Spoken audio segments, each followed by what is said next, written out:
Hello, and welcome to the American Council on Exercise online course, Designing Sports Conditioning Programs for Group Fitness. This course is developed specifically for the group fitness instructor who wants to add sports conditioning drills to their existing class or be able to teach a class format focusing sports conditioning drills. The objectives for this course are that the instructor will be able to explain the benefits of a sports conditioning workout for group fitness participants. An instructor will know how to design sports conditioning workouts as a group fitness format. Somebody taking this course will be able to describe key guidelines that require consideration for sports conditioning workouts. And finally, an instructor will be able to teach a sports conditioning workout, including drills for speed, power, agility, quickness, endurance, muscular strength, and flexibility. Now, it's important to note that there's been an evolution in group fitness. Where group exercise came from was old school step and dance aerobics. That's when classes featured choreography, dance-based choreography for large groups of individuals. Recently, in the past few years, however, group fitness has evolved into a different type of formatting. We now focus on boot camps, circuit training, classes for high-intensity interval training, and classes featuring specialized equipment, suspension training, kettlebells, sandbags, Pilates equipment. There's a variety of specialized classes. So this course is designed specifically for the newer instructors who are teaching circuit-type classes, boot camp-type classes, or they want to be able to add some fun and challenging drills to their class. Because when you get down to it, sports conditioning workouts are challenging, engaging, and most importantly, with the right instructor, extremely fun for the participants. Sports conditioning workouts for group fitness should be based on the ACE Integrated Fitness Training Model. Now, the ACE IFT model just gives us an overview of how we structure the application of stress from exercise. What we want to think about is there are 4 phases of progression for exercises.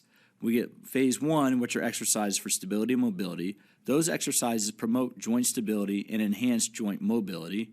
Phase 2 is movement. Those are just body weight movements in all planes of motion using the fundamental movement patterns of squat, lunge, push, pull, and rotation. So the dynamic warm-up for a sports conditioning workout should feature exercises from both phase 1 and phase 2. Phase 3 is really designed for resistance training. That's where you use external resistance, machines, free weights, whatever, to challenge the body and enhance the force production capability of muscles. That's not really going to apply in this format unless you're doing an interval class where you're intervaling between strength exercises using free weights and then going to be doing some sports conditioning drills. Phase 4 is what primarily sports conditioning drills are based on, and that's explosive movement. Phase 4 really gets into the speed or the rate of force production. Phase 3 of the ACE IFT model is all about force production from the muscle. Can the muscle produce force? That comes from resistance training. Phase 4 is the velocity of the speed of force production. Now, cardiorespiratory, phase 1 and phase 2 are working on aerobic efficiency. Phase 3 and phase 4 are on anaerobic endurance and anaerobic power. The running drills, the high-intensity running drills, are all based on phase 3 and phase 4, and the active recovery from a sports conditioning class actually comes from phase 1 and 2, the aerobic base and the aerobic efficiency. So you can see how we apply the ACE IFT model is just a way to kind of organize and categorize the stress from exercise. Generally, sports conditioning drills are designed for athletes playing a specific sport. But many of our clients, while they might not play a specific sport in competitive environment, like in a league or on teams, many of them will want to be able to do dynamic fitness activities. So a few of these are listed on the slide. We can see that a lot of people are recreational swimmers. There are a lot of individuals that play tennis. Some people do martial arts on their own. Definitely a lot of people play golf. Rugby is a very dynamic sport that while many of our clients may not play, it just gives us an idea about overall fitness and overall conditioning. So we can have drills that are specific to an athletic environment or specific to overall conditioning just to enhance our fitness and enhance our clients' athletic ability. So when we look at benefits of sports conditioning for the average group fitness participant, we understand that high-intensity interval training is based on creating both a mechanical and metabolic overload. Mechanical overload means overload of stress to the tissues, the muscle, the fascia, the connective tissue. That's what actually helps the tissue become capable of generating more force. A metabolic overload means an overload to the cardiorespiratory system. That includes the heart and the lungs and our metabolism, which produces the energy that our muscles use to move. This type of conditioning is very beneficial. Not only do we get aerobic conditioning benefits of it, and there's a lot of research to suggest that high-intensity interval training, the high-intensity work intervals followed by short recovery periods, there's a lot of research that suggests that high-intensity interval training is very effective for improving aerobic fitness, or our VO2. The side benefit is high-intensity interval training also is a great fat-burning tool. The interval training will use the muscles differently. It engages the type 2 muscle fibers. It produces a lactate response, which leads to a growth hormone response, and growth hormone is associated and helps with our fat-burning capabilities from our muscle tissue. So the benefits of sports conditioning isn't just a better sports performance, but better fat-burning and aerobic conditioning for exercise. Finally, we get to combine strength, cardio, and flexibility all into one format, because when we move, we're actually taking our joints through a functional range of motion. So movement itself is a type of dynamic flexibility. We will look at the benefit of sports conditioning drills if we're doing multiple directional drills that train all muscles. So the cool thing is that a lot of times when we go in an exercise class, we're working on legs, upper body, lower body. We kind of separate the different exercises, the different muscle groups. Dynamic sports conditioning drills will train all muscles at the same time by moving in multiple directions. And finally, the major benefit of teaching a sports conditioning type class is it gives you a way to create fun connection between participants. People who come to a challenging class generally tend to bond with one another and with the instructor because they like to push themselves. It's a great way to create community and create connection through fitness. Additional benefits of sports conditioning include a number of different specific adaptations. We get neural adaptations, which is the ability of the nervous system to innervate different muscle fibers in different muscles. We get muscular development. Again, the high-intensity nature of the drills for sports conditioning really get into type 2 fibers, and our type 2 muscle fibers, the fast-twitch muscle fibers, are related to muscular development and muscular hypertrophy, which leads to muscle toning and muscle definition. So for our clients who want to develop a more toned and lean physique, doing high-intensity sports conditioning drills is a very effective way to go. Now, when we look at it, sports conditioning provides both aerobic and anaerobic conditioning benefits. That allows us to improve our overall conditioning. Anaerobic training of high-intensity intervals improves our ability to generate force in a short period of time, and then the recovery interval actually improves our aerobic efficiency. So by doing sports conditioning drills, we can improve our overall aerobic conditioning, we can reduce fatigue, and increase our time for recovery. Because true fitness isn't just how hard we work, but fitness comes from our ability to recover and get back to work. And when we look at sports conditioning drills, we increase the velocity of muscle contraction. That's phase 4 of that IFT model. It's increasing the rate of force production, or increasing our power. And that's a very important thing, especially throughout the aging process.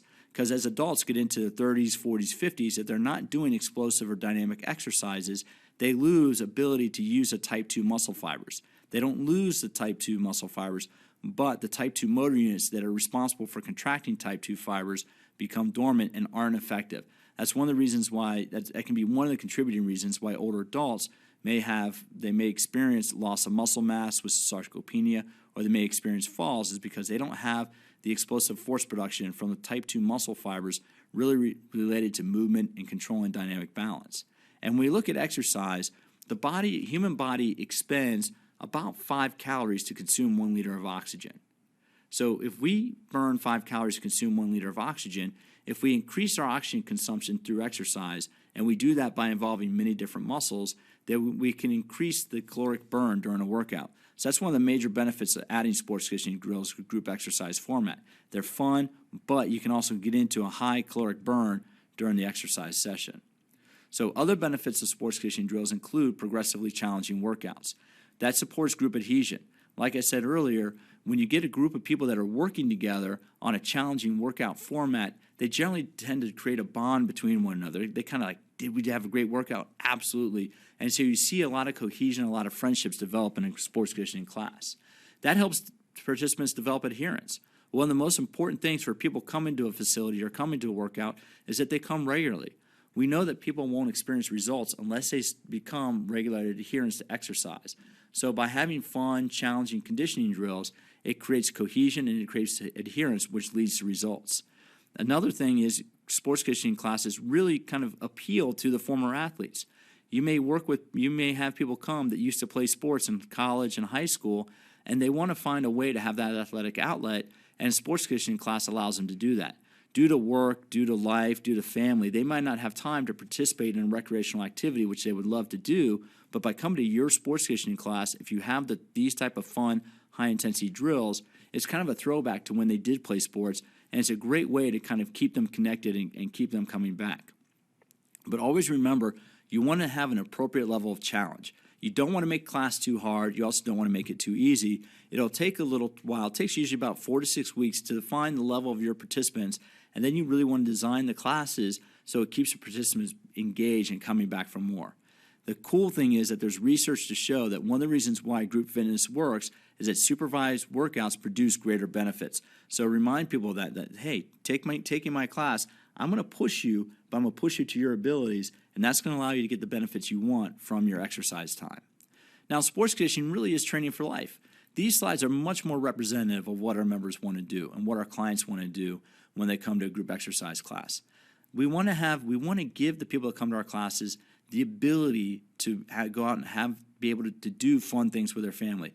Whether that's going for a run or a walk on the weekend, whether that's playing golf with a friend, brother, colleagues, family, whatever, but you have the ability to do that. Going for walks with neighbors and friends, be able to go out on an adventure vacation. A huge component of what people train for is to be able to go out and have a fun adventure vacation, like kayaking in Alaska, hiking around New Zealand, or doing different things where they can really get out and enjoy life. And finally, sports conditioning isn't just for younger adults. Adults of all ages can get benefits from working the type 2 muscle fibers.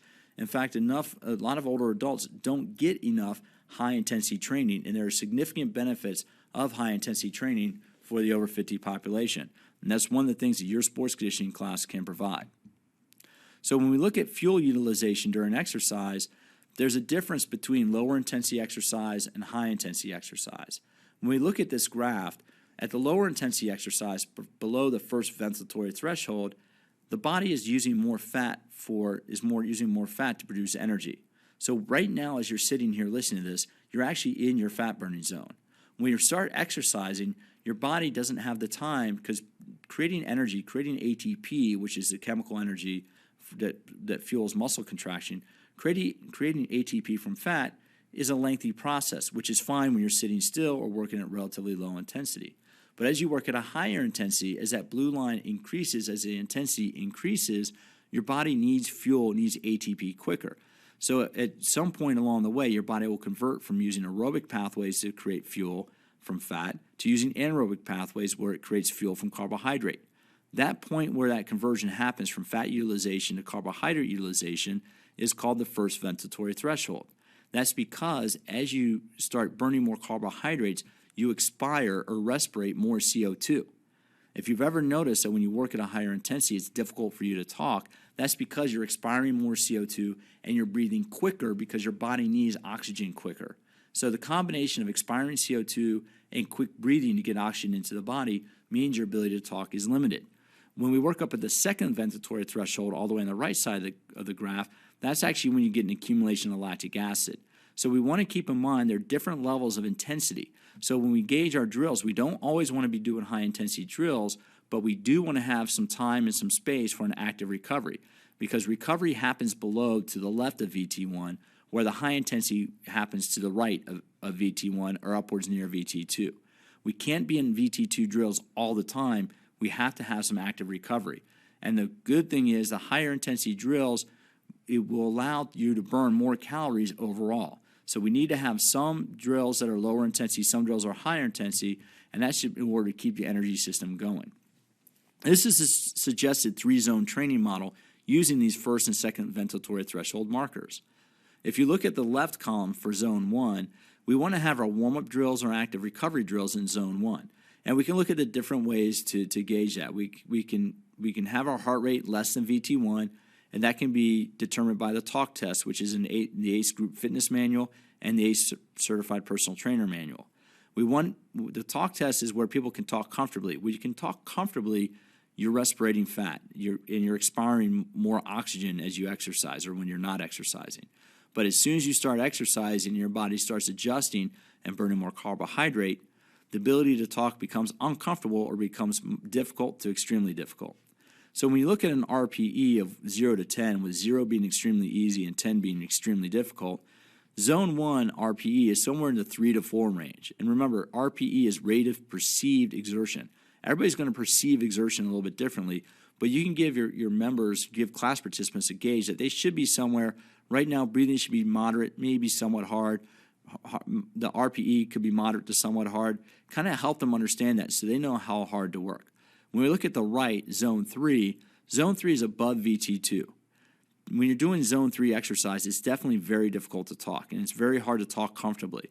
The RPE for Zone 3 might be somewhere in the 7 to 10 range, and 10, keep in mind, is extremely hard, almost running for your life. So when we look at breaking up the zone training, we want to design our work intervals, the drill intervals, going to be somewhere in zones 2 or 3. Active recovery and conditioning drills are going to primarily be in Zone 1, working on aerobic conditioning. And finally, the numbers down at the bottom. We see about 70% of the class is going to be in Zone 1. And keep in mind that 70% includes your warm-up, your cool-down, and the active recovery drills to allow class participants to regain their breathing and maintain their energy levels. About 15% of the class can be upwards of Zone 2, and about 15% of the class can be upwards of Zone 3. That gives you a general gauge. And this research is actually based on a lot of high-level and Olympic athletes for very extreme and challenging sports. When you look at a good high-level athlete, they actually break up their conditioning time right along these lines. 70% of their conditioning is spent in Zone 1 or aerobic, where they're working on aerobic efficiency. Only about 15% is spent, 15 to 30% is spent working anaerobically in either Zone 2 or Zone 3. And we want to kind of gauge, even though we're not training athletes, we can gauge our training based on what athletes do, because if it works for them, it'll work for our class members. Now, the cool thing about doing high-intensity exercises is that it creates something called EPOC, or excess post-exercise oxygen consumption.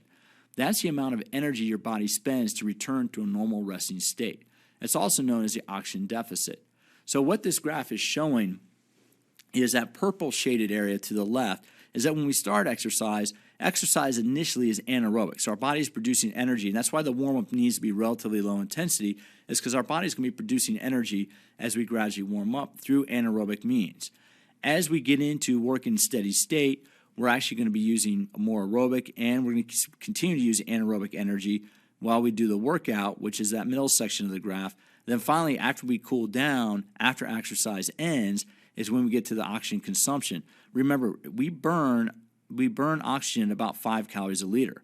So think of EPOC as that time to cool down after exercise. When you drive your car a long distance and you park in the driveway, you know how your engine kind of pings a little bit as it's cooling down? That's exactly what EPOC is to our body. Our body, after we get finished with exercise, and the higher intensity exercise, the longer the EPOC response, because our body is actually expending energy to cool down from the exercise session. There are many different ways to organize a class for a sports conditioning workout. Depends on how long. The first consideration is how long do you have for the class? Do you have a 30-minute, 45, 60, or 90-minute class? Keep in mind that if you have a club near a high work center where you have a lot of office workers come in the morning and in during lunch, it might be a great idea to have a very high-intensity interval class for only 30 minutes. Number one, people can't work at a high intensity for too long. Number two, there are a lot of great benefits that can occur from just a short little bit of high-intensity exercise. So for people that are busy and on the go, a 30-minute format might be a great idea. Likewise, a 90-minute class might be great for a weekend, like a Saturday or Sunday, where people have a little longer time and you have a little more space, and you can have a little bit longer workout. That's also a great way to integrate in other drills and other equipment. So when we look at a class, this is for a basic sports conditioning workout class that uses a format focusing on drills. I'm going to talk about a different class format in a second, but right now we're talking about a sports workout class that focuses on specific conditioning drills. Drills for agility, drills for speed, drills to work on running form. This is a type of class that's focused on that format. So for that class, we have a warm-up of about 5 to 12 minutes. Obviously, for a shorter class, you have a shorter warm-up. For a longer class, you have a longer warm-up. One thing about the warm-up is you want to establish class expectations. What are you going to do today? Are you working on high-intensity drills? Are you working on endurance drills? Are you going to be doing agility drills? That's where you tell the class, hey, here's what we're going to be doing in the workout. The warm-up should focus on dynamic movement from phases 1 and 2 of the ACE-IFT model. Those are exercises for joint stability, joint mobility, and exercise for just body weight movement. The warm-up is a time when you want to start observing movement of your participants. Do you notice any movement deviations? Do you notice any injuries? And always ask about any injuries before you start the class, because you want to give people some ideas for how to modify exercise as they go. So the warm-up has three reasons: establish expectations, dynamic movement to warm the tissue up, and 3, you're observing movement so you know how to adjust the class for your participants. So when you look at the workout, whether you're doing a 20, 35-minute, 48, or 75-minute class, that's matches the numbers up above. But when you're looking at the workout, you want to establish the high-intensity interval training drills with a work-recovery ratio. And we're talking about sports conditioning class. We're using sports conditioning drills, so we're using high-intensity drills. The work-recovery ratio means how many people you have per drill. So say you're using an agility ladder. Maybe you have 4 people on the agility ladder at a time, so each time somebody goes to the agility ladder, other people are waiting for their turn.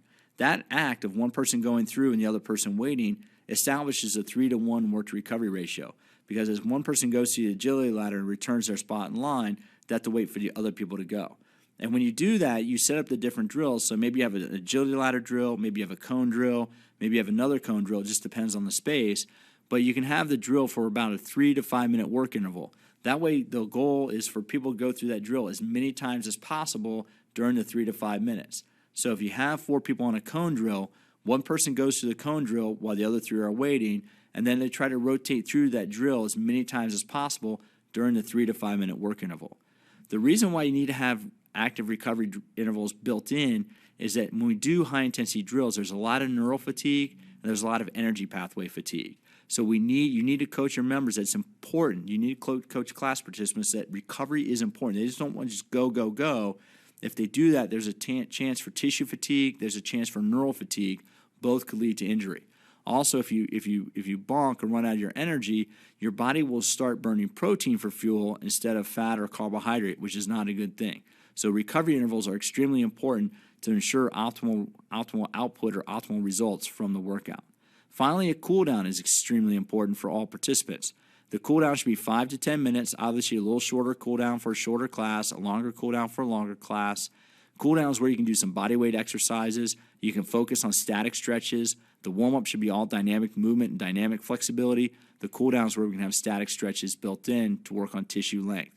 It's also very important to give positive affirmation. You guys did a great job today. I threw some really hard stuff at you. You guys did awesome. I look forward to seeing you here next week, or I look forward to seeing you on Friday. Whatever it is, but congratulate them. Give them some feedback. Let them know they did really well. They just did a really hard workout. Tell them the workout was hard and tell them they did great. And then finally, you want to offer some refueling and rehydration suggestions, because actually tomorrow's workout starts at the end of today's session. So at the end of class, you want to let them know that tomorrow's workout is based on how you recover, how you rehydrate, and how you refuel will determine your energy for tomorrow's workout. So make sure you drink plenty of water, make sure you eat well, and make sure you get plenty of rest, and you'll have your optimal workout tomorrow. Another way for organizing a class is based on intervals. That's to say you're doing a strength training class, and this is a very popular format right now. So say you're doing a strength training class with weights. Well, you can do 3 to 5 strength exercises from squats, lunges, step-ups for the lower body. You can do push-ups, shoulder presses, rows for the upper body. You can do an exercise circuit 2 to 3 times through doing strength exercises, and then maybe you do a conditioning drill for 30 to 45-second work intervals. So maybe you have everybody in class do exercises, you do the circuit 2 or 3 times through, and then say, all right, everybody, now we're going to do conditioning drills. So maybe that's running in place, maybe that's jumping jacks, maybe that's agility ladder drills, maybe that's cone drills, maybe it's burpees, but there are different options. So then you do strength exercises, conditioning drills, and then return to strength exercises. And then you do another conditioning drill. So that way you're working your interval in between resistance training, that's phase 3 of the ACE-IFT model for load, which focuses on force production, and then you're intervaling that with phase 4, which is conditioning for performance. That's a higher intensity work rate. So that's just another way to add sports drills to an existing class format or have a format. Requirements for space is you want to make sure you have an exercise studio or basketball court where you have plenty of room. You can also use tennis courts or racquetball courts if you have those available for your facility. You want to make sure that your drills can be scaled to all levels. You want to make sure you can have a 20-year-old person in there and an 80-year-old person, and they'll each get a workout to their level of ability. The equipment should be available and in good working order. Make sure you take the time to inspect the agility ladder, to inspect the hurdles, inspect the cones. Make sure they're in good shape. You want to make sure the atmosphere is cool or that there's controlled atmosphere. If you get too hot, people could sweat too much, which creates a slippery floor, which increases the risk of injury quite significantly. So you want to make sure you have ventilation and cooling to help people maintain their body temperature throughout the workout.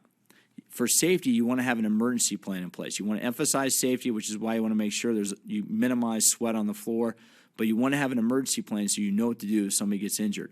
If somebody rolls an ankle, if somebody twists a knee, if something happens, who do you know? Do you notify a manager on duty? Do you notify the front desk? Do you have an emergency procedures plan in place? You should know that plan before you start using high-intensity drills. And then when you get to group exercise, one of the funnest things and the most important things about group fitness is that you're using music. And music sets the mood, but music can also create the experience. Now, when we look at the music BPM, the beats per minute, you want to have different tempos. Warm-up can be a slower tempo because you're just getting people going. Lower intensity drills like for agility, high knees, side shuffle, back pedal, skips, those can be relatively moderate, paced music. But when you're doing the high intensity drills, when you're doing the hard stuff, that's when you want to have the fast pounding music. And then finally, for cool down, you should go back down to the slow music again. So you want to be able to play around and make sure you use music that's formatted to create it. There are actually a lot of companies out there offer licensed music for sports conditioning workouts for group fitness that specifically have the BPMs built into a warm-up, built into high-intensity work, and built into the cool-down. The important thing about using licensed music is that it's legal to be played in a group exercise environment.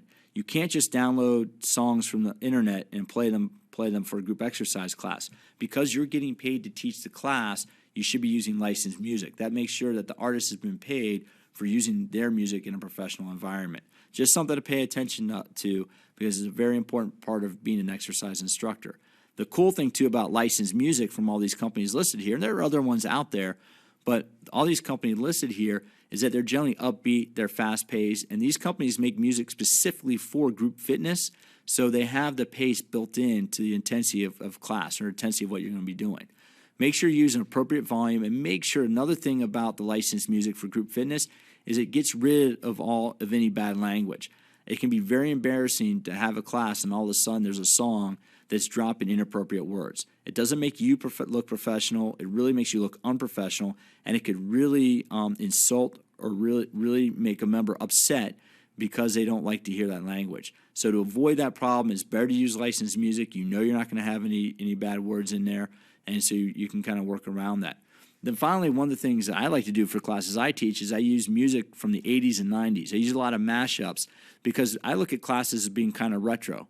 That should be kind of a fun way to when we were younger, playing sports, when we were in school, and using music from that era, 80s and 90s, will have a nice, people in their 30s and 40s will have a connection to that. So if you're trying to get more members in your class and trying to create a connection, really pay attention to that. The music establishes the energy for the class. You don't want to listen to music that you like to listen to. You want to find out what your members like and listen to music they like to listen to. One option, though, for when you do look at music is you want to think about DJ club mixes. You can go to certain record stores that have music specifically for professional DJs, and professional DJs are paying that licensing fee as well so they can play the music in nightclubs. So not only do you have the music from the different companies listed here, the different websites for specific group fitness music, but DJ mixes, if you go to a record store specifically for dance club DJs, you can get DJ mixes that has professional license as well. That's just a nice little tip that not many people know. So when you're designing a workout for one of the sports drills class that focuses on the sports conditioning drills, here's a way to break up the design of the class.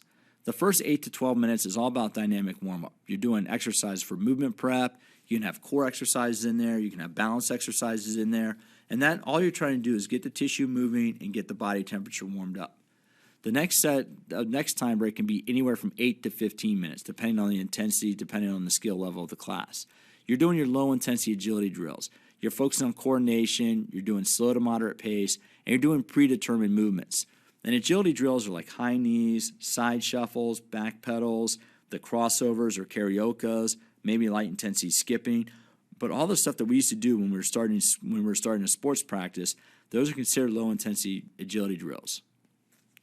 And we get to section 3, and keep in mind, these aren't hard sections. You don't have to format it this way, but this is a suggestion for the way that many sports workouts and sports conditioning workouts are designed for the athletic population.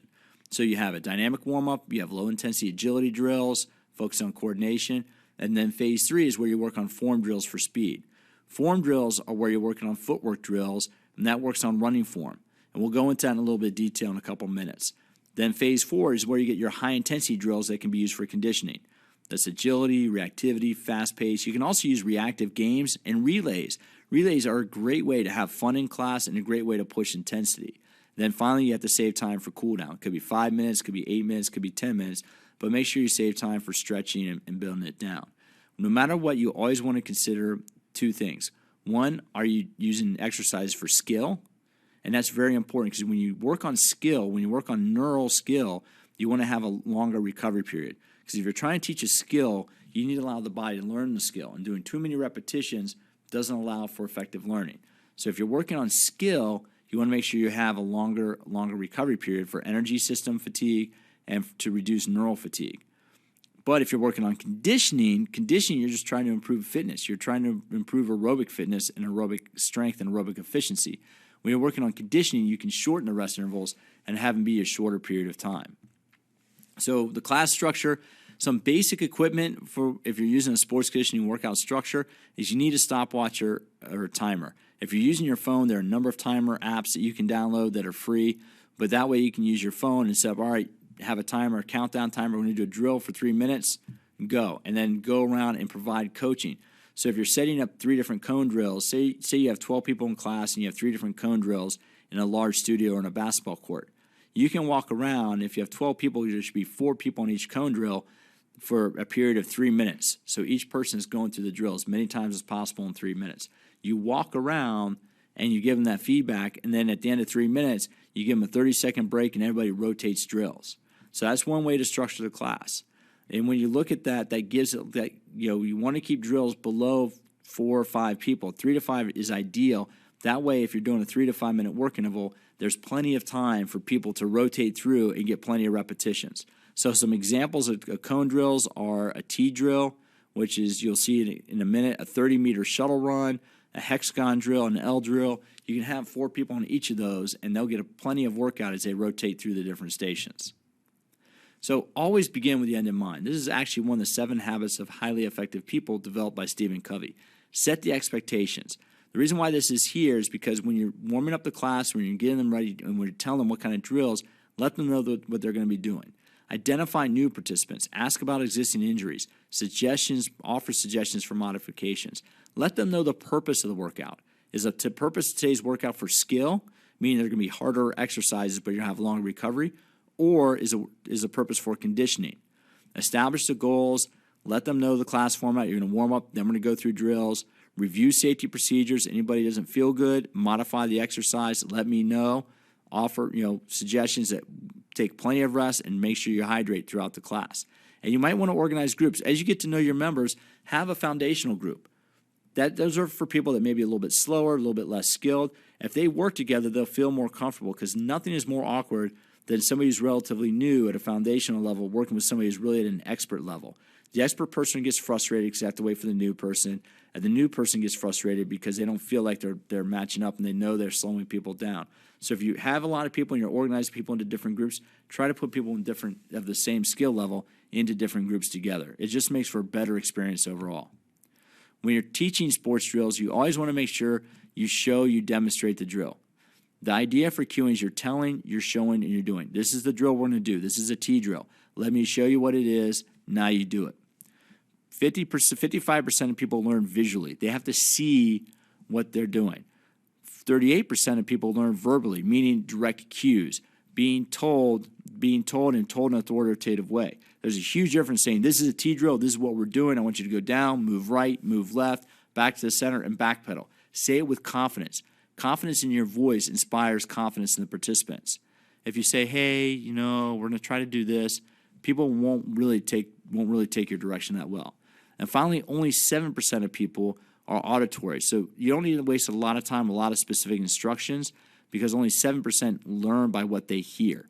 You want to demonstrate the drill. You want to instruct with confidence. You want to maintain eye contact. For newer drills, let people go through 1 or 2 reps at a slower pace, mirror the people, lead them through the drill, and then gradually increase intensity. And if you're doing different stations, my recommendation is, like, during a 5-minute work interval, go around to each different station and do it one time to demonstrate as the people are going through it, and do it with them so that way they get a sense of everybody's working together. The dynamic warm-up should be about 8 to 12 minutes. They can vary that a little bit. You can build in exercises, planks, squats, lunges, and that's where you add in the jogging, agility drills, skipping drills. So you can see a progression. You start with a couple body weight exercises. Maybe you do 30-second front plank, 30-second side plank, 30-second other side plank. Then you do a few squats, maybe 12 squats, maybe 12 lateral lunges, maybe push-ups, and that's your basic warm-up. Then start going through some walking drills. Hurdle steps are where you're picking up your feet like you're stepping over a hurdle. You're kicking in front of you, kicking your right foot up and reaching with your left hand. You're doing lunges, forward, side lunges, back lunges. Then you progress to jogging, high knees, side shuffle, back pedal, then to skipping. That's just a general progression from low to high intensity. If somebody follows this format, it's going to take maybe 8 to 12 minutes. They'll be 100% warmed up and ready for the higher intensity exercises. When you get into low intensity drills, that's where you get predetermined patterns. That's where the cone drills and the ladders are. People know exactly what they're doing going through it. And you want to think about progressing drills based on the planes of motion. Sagittal plane, you're either moving forward or you're moving backwards. Frontal plane, you're either going to right lateral shuffle or right lateral stepping or left lateral stepping. Transverse plane are where we get the crossovers and the rapid changes of direction. So you want to warm people up. So the first couple drills you should do, even when you're in a higher intensity, the first couple drills you should do are linear. You're going forward, you're going backwards, you're going right, you're going left. Then you start getting into the crossover drills, you start getting into the change of direction drills. And when you're doing low intensity agility drills, think about 5 to 10 meters of room. You want to have about 5 to 10 meters, that's 5 to 10 yards, but maybe you have 15 to 50 feet, depending on how much space you have. If you're in a studio, you have less space than if you're working at a basketball court. And you want to coach people to go only at about 50% of their maximal effort because it's still part of the warm-up. You want to use cones, markers, you can use agility ladders, you can use hurdles, and your whole thing is you're trying to improve coordination and you're trying to improve foot pattern sequences. These are just a couple examples of ladder drills. You can see a lateral, you can see a forward run on the top, you can see a lateral shuffle in the middle, you see a zigzag drill on the bottom. So if you have the space to use an agility ladder, if you have access to an agility ladder, they're great to use. Hurdles, which are on the right side, you can go 2-footed jumps, you can go high knee running, you can do lateral side steps. There are plenty of options that you can use, but you can use agility ladders and hurdles during this portion of the workout, and it's a great way to really work on form and really work on conditioning. Cone drills don't need to focus on many changes of direction to be effective. Sometimes just doing linear or doing one change of direction is a great way to teach movement skill, especially when you're teaching changing direction, cutting, turning. So these are examples of cone drills that you can use during a low-intensity drill. Maybe you're just doing a 5 to 10 meter run forward. That's the cone on the left. Maybe you're doing a 5 to 10 meter run, you're making a left turn, and you're coming back. Now, if you have a group of 3 or 4 people on the cones, as one person gets down to the end, the next person goes. That's where you're almost doing a continuous loop. You do 4 times to the left, 4 times to the right, and boom, there you go. That's part of the warm-up. And then finally, the one on the right, that's where you do a change of direction. That's where you maybe do a sprint to a back pedal, or maybe do a left lateral to a right lateral shuffle. You work on that transition. And when you're doing lower intensity drills towards the beginning of the workout, it's not focusing on speed, it's focusing on positioning change. That way, when you're going from a forward run to a backward run, you're running at a lower speed, and you're coaching them how to work on changing direction. So forward run to a back pedal, you want to be able to sink down into the hips before you change direction and go backwards. Same thing if you're going right lateral to left lateral, you want to move in one direction, sink into the hips for stability, and then be able to move in the other direction. So you really want to be able to use these drills at a lower pace, at a lower intensity to teach the movements before you get into the workout and you do the higher intensity stuff of where we get the significant results. So other examples of drills here are lateral shuffle. We see that in the picture. We see the cone drills, the star drill in the lower left. You start in the middle, you go forward and back to cone 1. You go right shuffle, left shuffle to cone 2. Back pedal to forward to cone 3, left shuffle to right shuffle in cone 4. Then one person steps out, the next person goes. If you have 4 people going continuously, each person will take a turn, and the cool thing is, because they're working with 3 other people, they get a good recovery before their next repetition. We get to the box drill. Box drill is you run forward, left shuffle, back pedal, right shuffle to run forward again.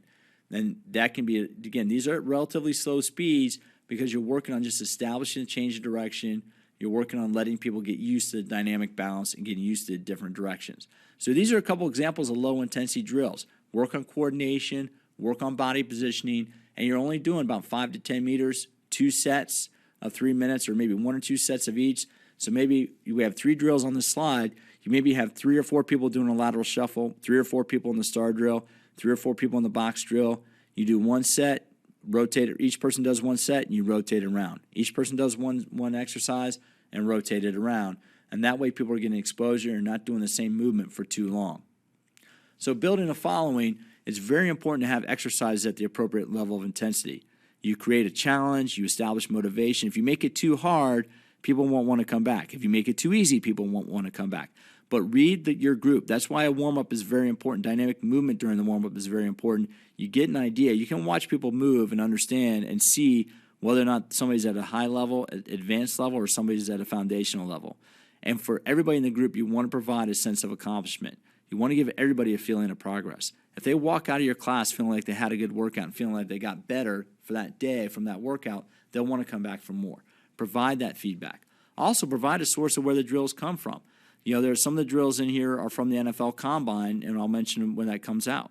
Maybe you learned them from a tennis pro. Maybe you did these when you played soccer in college. Maybe you did some of these drills when you played basketball in college, when you were on the state basketball team, state championship basketball team. So have a reason. People always it's amazing. People like to know that they're doing some of the same drills that professional top-level athletes do. So if you have a source for your drills, tell them. Give people that feedback. You're not just making this up, you're giving them drills that are used by top-level athletes. If it's good enough for an athlete with a pro contractor competing for a gold medal, it'll be good enough for your member for that workout on that day. So the previous slides were about drills for dynamic warm-up and low-intensity agility drills. Low-intensity agility drills are great for teaching body position and body awareness. Now we want to get into form drills. Form drills are a little bit higher intensity. Form drills can be working on skill, but it can also be conditioning. And when we look at form, we're really working on speed. There are 2 components to speed: stride frequency, the number of foot touches, and stride length, the length of a stride from right foot to left foot. So when you're trying to increase initial speed, the first thing you want to do is increase stride length. Get people to open up their stride. That can be trained by using a step ladder or using the agility ladder to increase their step length. So by using the agility ladder, you want to have people run every 2 or 3 steps, every 2 or 3 rungs. That'll get them to open up their length.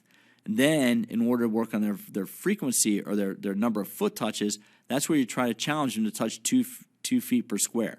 So using an agility ladder can be used to increase stride length by having people skip 2 or 3 rungs to really open up their stride. And it can be used to increase stride frequency by having members in your class try to do as many touches, 2 touches moving forward, 2 touches going laterally. That'll work on their foot pace and their ability to do rapid foot movements. When you look at other form drills, running form is also based on something called POW, which is posture, arm action, and leg action. If we want to help people run fast, we have to teach them how to stand up tall when they run. We have to teach them how to use their arms when they run and properly use their legs. In order to teach posture, you can have people lean into a wall and work on picking their knees up. They want to keep their spine straight and work on explosively picking their knee up. As they pick their right knee up, they're extending their left leg back. As they pick up that left leg, they extend their right leg back. And they're really working on that leg movement. The way to progress that from a wall into a run is you can have a fall into run. Having somebody just stand there and start to fall forward, and as they fall forward, fall into run helps teach that forward lean, which is very important for acceleration. So if you ever watch sprinters, the reason why they start in the blocks is that forward lean helps them put more force into the ground to propel them forward. So doing that little lean, a little fall into run can help people work on their acceleration. Even though you're doing a workout for a group fitness class, you can still teach some skill which your members can carry over in their everyday life. Partner falls, another way to teach that forward lean. That's where partner A holds the shoulders of partner B. The partner will lean forward to develop that forward lean, and then the partner A will step out of the way, and partner B will spring forward and sprint. Arm swing drills are very important. You keep the elbows bent, drive back with the elbows, You can do arm swing drills seated and standing. These are also things that can be baked into a warm-up so you prepare people. So if you have a workout, say you want to work on a skill day, you have people do some of these drills in the warm-up. And personally, as somebody who's taught sports conditioning drills for group exercise for more than 10 years, if I'm teaching more than one class in the same location in a week, one class I'm always teaching skill, the next class is about conditioning. And I let people know that. That way they get used to day one, we're working on skill, where maybe have a longer recovery period, maybe we're working on leg drive, maybe we're working on arm swing. Day two is all about the conditioning. So that can be a way that you have fun, and it gets people coming back because day one, they want to get better. They want to work on their form. Day two is where you beat them up and you really work on their fitness and aerobic conditioning. So all these drills, any of these drills, you can look up online and find out cues, or they're very standard form drills. By doing a little bit of research, you can learn how to teach them and build them into your workout. Form drills, it's very important to, when you're teaching drills, to allow for plenty of rest, because you want to perform the more challenging, complex drills towards the beginning of the session when people aren't fatigued. That's why form drills are the third spot after a full warm-up. If you're working on speed and acceleration, you want to allow enough recovery to minimize neural and muscular fatigue. You're working on low repetitions. If you're working on form drills for speed and acceleration, the emphasis is on low repetitions, where we're looking at movement quality, not quantity. That's why it's important. These are better used when you have a consistent group of people, or you have a health club that has a big tennis program.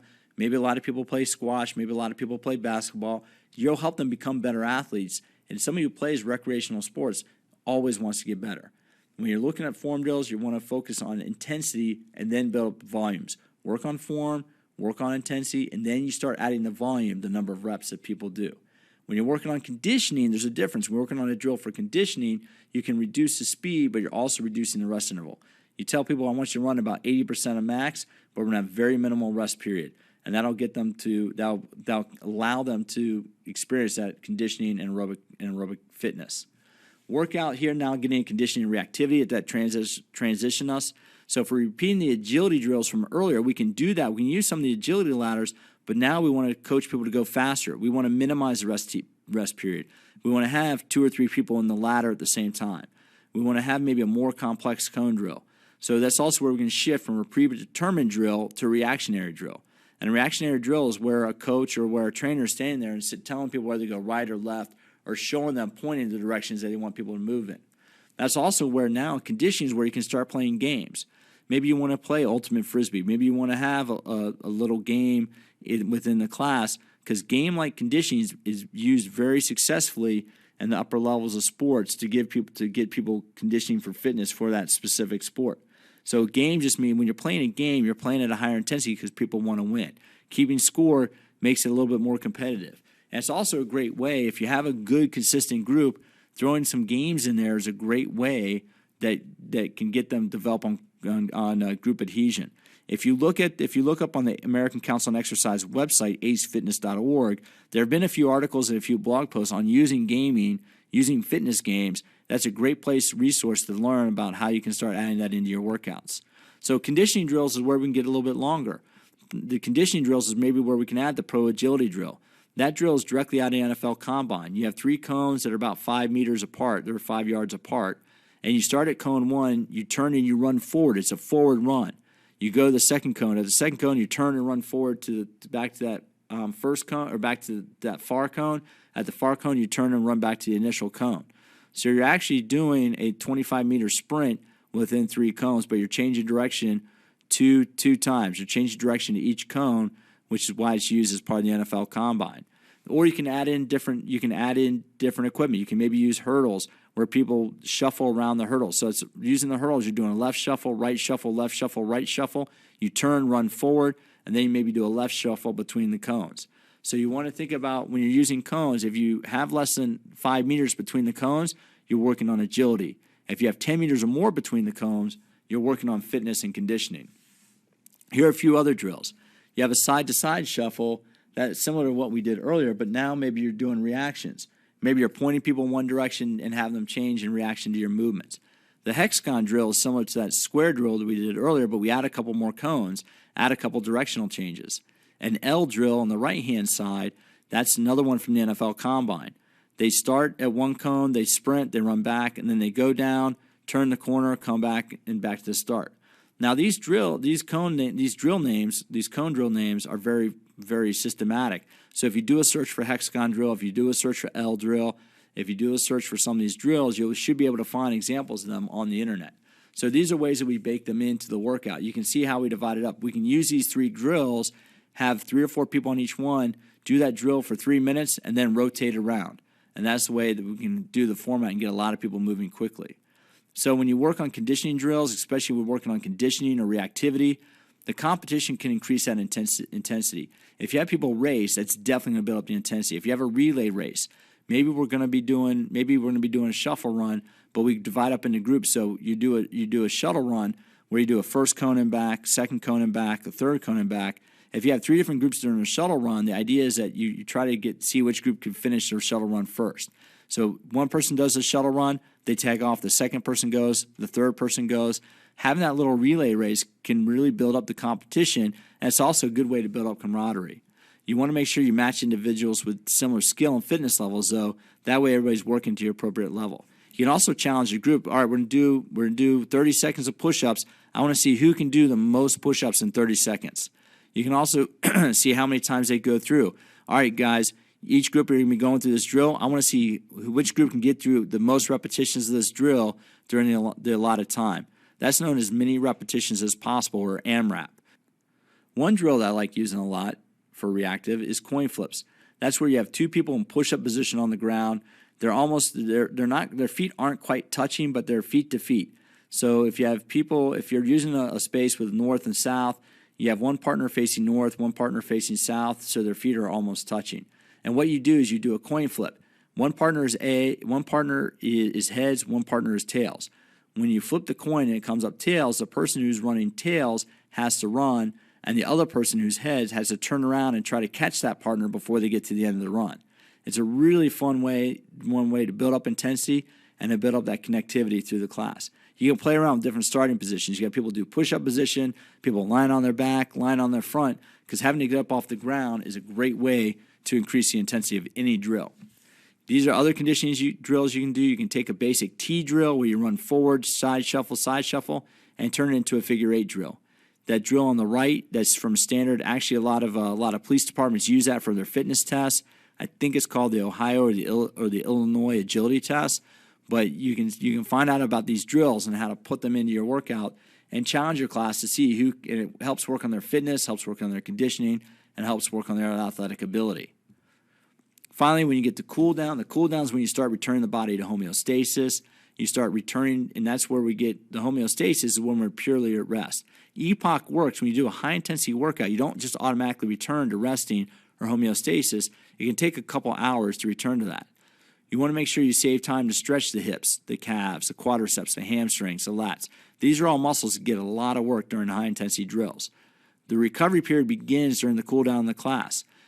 Give suggestions for refueling. Make sure they rehydrate. They should have a shake. They should have a meal, because the recovery refueling determines their muscle glycogen and muscle protein replenishment, which helps them get ready for their next workout the next day. Class structure. Here's the suggested class structure for a workout focusing on sports drills. You see the dynamic warm-up divided into 2 phases, kind of more of a slower phase, and then you pick it up a little bit with the agility drills.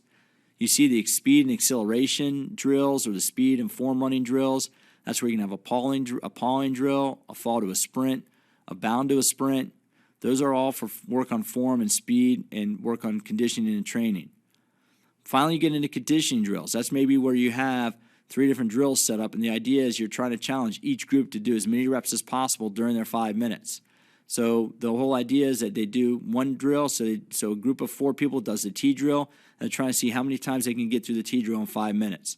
They go to the box slalom, maybe they're doing the box slalom drill, and they're trying to see how many times they get through in 5 minutes, and then they rotate to the pro agility drill. All 3 drills were covered in this workshop, and all 3 drills are very consistent, so they're easy to find out about online. But you have a little recovery period as people rotate from drill to drill, and then finally you have a little cool down period. So the second class structure is intervals, as we mentioned earlier. That's where you can have a strength. After a warm-up, you do circuit training with strength. Maybe you're using dumbbells. So you do a squat to shoulder press, you do bent over rows, both with dumbbells, you do push-ups, and then you do biceps curls. You do 12 to 16 repetitions for each, and then you rotate around, maybe do that circuit 2 times, maybe do it 3 times, and then you do a conditioning drill. That's maybe if you have the agility ladders, you do an in, out, out pattern. You do that 5 times through.